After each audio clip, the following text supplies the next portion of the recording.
Chères apprenantes, chers apprenants, bonjour et bienvenue à cette nouvelle capsule qui porte sur les fonctions de la phrase évidemment. Alors, la première chose à savoir est la suivante. Lorsque je veux analyser les fonctions d'une phrase, je dois savoir que toutes les fonctions sont au service du verbe. L'autre chose à retenir avant de commencer notre analyse, c'est un petit terme que nous allons utiliser assez souvent aujourd'hui et qui est un terme grammatical, c'est-à-dire le GN, le groupe nominal ou encore appelé par d'autres pédagogues le groupe du nom. Alors, qu'appelle-t-on le groupe du nom? Eh bien, il s'agit de tous les mots autour d'un nom, mais qui ensemble forment un ensemble. La plupart du temps, il s'agit d'un nom accompagné d'un déterminant. Si vous prenez le nom élève, le déterminant un, une ou l'apostrophe, l'élève, forme donc un ensemble qu'il convient de retenir. Mais nous pouvons agrandir ce GN. Par exemple, nous pouvons ajouter l'adjectif le jeune élève et nous avons un groupe nominal, donc un GN qui est composé de 3 mots. Il est possible de rallonger ces GN à l'infini, mais pour l'instant ce n'est pas l'objet de notre cours. Aujourd'hui nous nous intéressons aux fonctions. Commençons par illustrer les fonctions à partir d'une phrase. Il regarde le match. Alors nous avons dit que les fonctions s'articule toujours autour d'un verbe. Donc, il va de soi que la première étape à respecter, c'est de repérer le verbe. Alors, le verbe, comme vous le savez, est le mot qui désigne l'action accomplie par un sujet dans une phrase. Alors, quelle est l'action ici? Eh bien, il s'agit de regarder. Donc, à partir de là, je repère rapidement le verbe d'un point de vue sémantique, c'est-à-dire en analysant le sens de la phrase. Il regarde le match. Je peux donc indiquer le verbe et trouver rapidement son infinitif. Ici, c'est donc le verbe regarder. Maintenant que j'ai repéré le verbe, je peux, par le biais d'une petite astuce, repérer une première fonction importante, le sujet. Comment est-ce que je m'y prends? Eh bien, c'est assez simple. Pour repérer le verbe, vous prenez la petite particule qui et vous ajoutez le verbe. Donc ici, ça serait qui plus verbe. Ça donnerait comme résultat qui regarde. Et j'ai déjà ma réponse. Mais nous ne savons pas si le « il » est un sujet animé, c'est-à-dire une personne, un être vivant, ou inanimé, un robot, une caméra. À ce moment-là, je peux poser la question aussi autrement. Donc, qui regarde ou qu'est-ce qui regarde? Les deux me conviennent et toutes les deux me permettent de repérer le sujet. Il s'agit ici de ce petit mot « il ». Donc, nous avons trouvé le sujet. Maintenant que nous avons le sujet, que nous avons le verbe, nous pourrions avoir terminé. Mais la phrase n'est pas simplement « il regarde », point. Il y a écrit « il regarde le match ». Le match, quelle est la fonction de cette partie? Et là, on va utiliser notre mot utilisé tout au début de cette capsule, le GN. Quelle est donc la fonction de ce GN, le match? Ce n'est pas évident. Et pourtant, si nous réfléchissons, que vient faire ce GN, le match? Eh bien, il vient compléter la phrase. Il regarde est une phrase qui est certainement juste, mais il nous manque une information. Elle n'est pas complète. Parce qu'on pourrait se demander, mais que regarde-t-il en fait? Eh bien, il regarde le match. Alors, maintenant que nous savons cela, nous pouvons souligner cette partie de la phrase et nous poser la question, mais ce complément, comment est-ce qu'on pourrait l'appeler? Eh bien, nous avons une petite astuce. Vous prenez toujours le verbe à l'infinitif et vous vous posez la question, regardez qui ou regardez quoi? Alors, d'autres techniques pourraient être les questions qu'est-ce qu'il regarde ou qu'est-ce que le sujet ici, il regarde.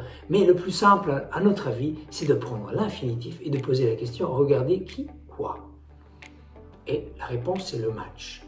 Et comme ce complément vient directement, ce GN vient directement derrière le verbe et qu'il n'y a pas un autre mot qui vient s'immiscer, ce lien est donc direct. D'où le terme de COD, complément d'objet direct. Donc vous avez un objet qui vient compléter le verbe de manière directe. Regardez le match.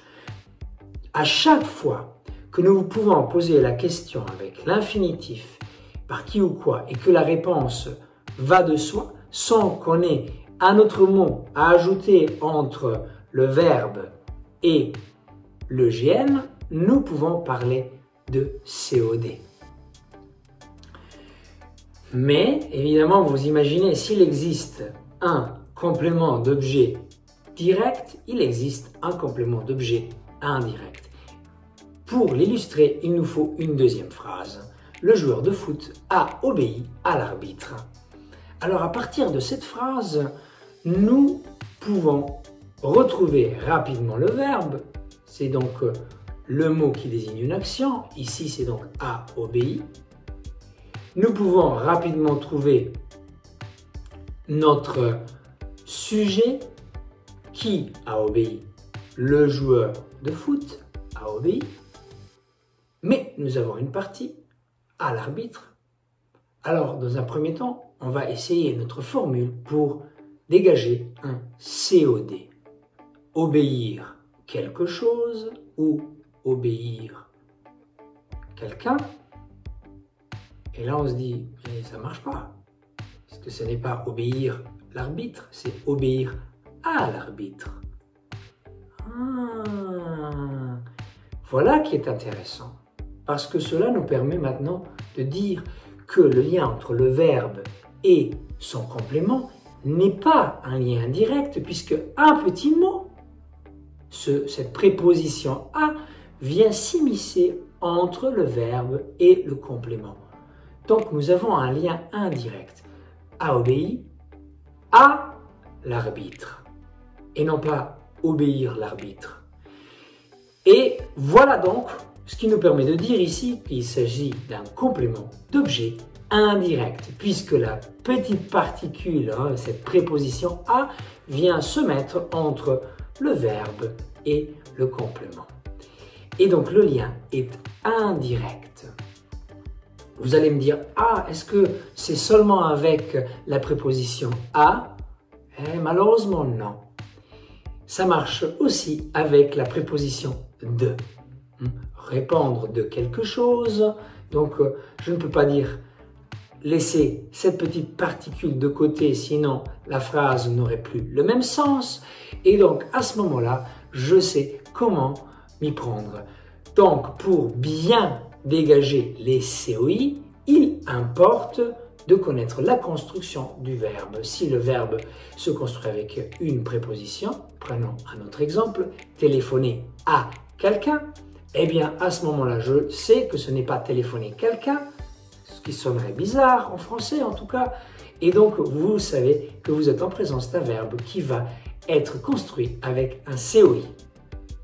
Évidemment, ce ne sont pas les seules fonctions qui existent. Nous allons voir encore 4 autres fonctions aujourd'hui. Il s'agit des compléments circonstanciels.